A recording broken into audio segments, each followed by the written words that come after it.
location of BFW in Bangor? Call center work has been outsourced from America to India for decades. But this call center is different. Hello?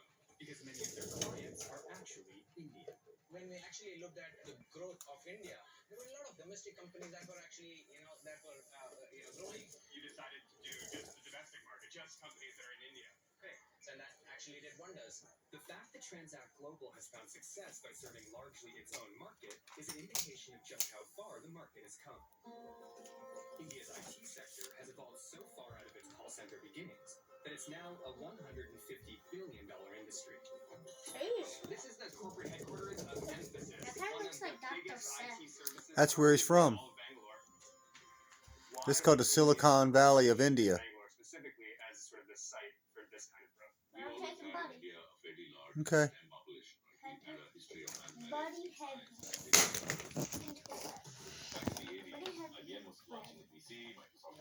desktop operating system and computers were going mainstream. So it was an opportunity for the Indian companies to take what was the United States.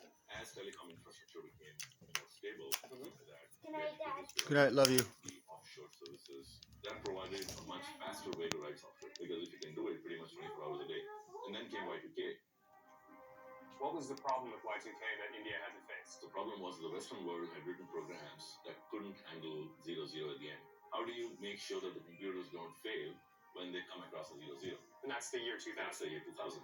Some members of Congress are worried that the computer glitch will lead to dangerous I remember that year. Infrastructure. That's when a lot of our Indian companies that were young and nascent showed the world their ability to fix problems and do it in a way that you can actually afford it. We didn't know y'all fixed it. We were so scared. A massive hub for global companies to build software that essentially runs the world. Indian tech workers are a worldwide phenomenon, with 850,000 entering the global workforce every year. A primary source for this talent are the country's 23 Indian institutes of technology. They're among the most competitive engineering schools in the world.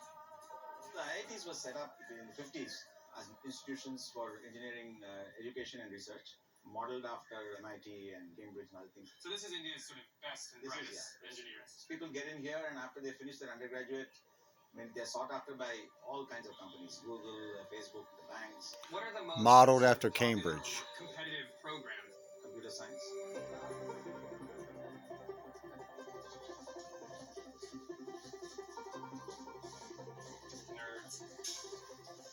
Nerds that are smarter than me.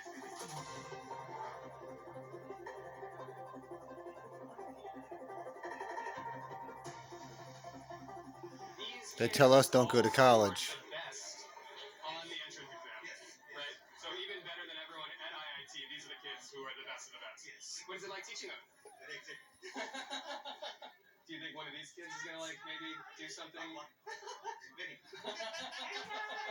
But it seems for some of these kids, their dream is no longer to work in the U.S. Instead, they'd prefer to innovate right here in India. There is an inherent sense of wanting to contribute to India's GDP. And there's a lot of emphasis on entrepreneurship and starting on your own.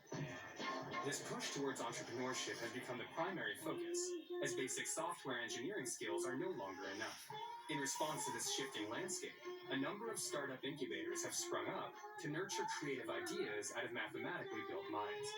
Science and technology are the backbone of Indian education. But if you want to go from a back-end coder to a front office visionary, you got to learn how to sell. So I've come to an incubator for startups called Commencement, which coaches would-be disruptors in the art of the pitch. How important is the pitch? Pitch is the moment of truth. Just having an engineering degree is not enough. If we are going to build the business builders and the job creators of tomorrow, they have to think about the world as a market. Hi. India ain't playing. China ain't playing. I hope America ain't playing.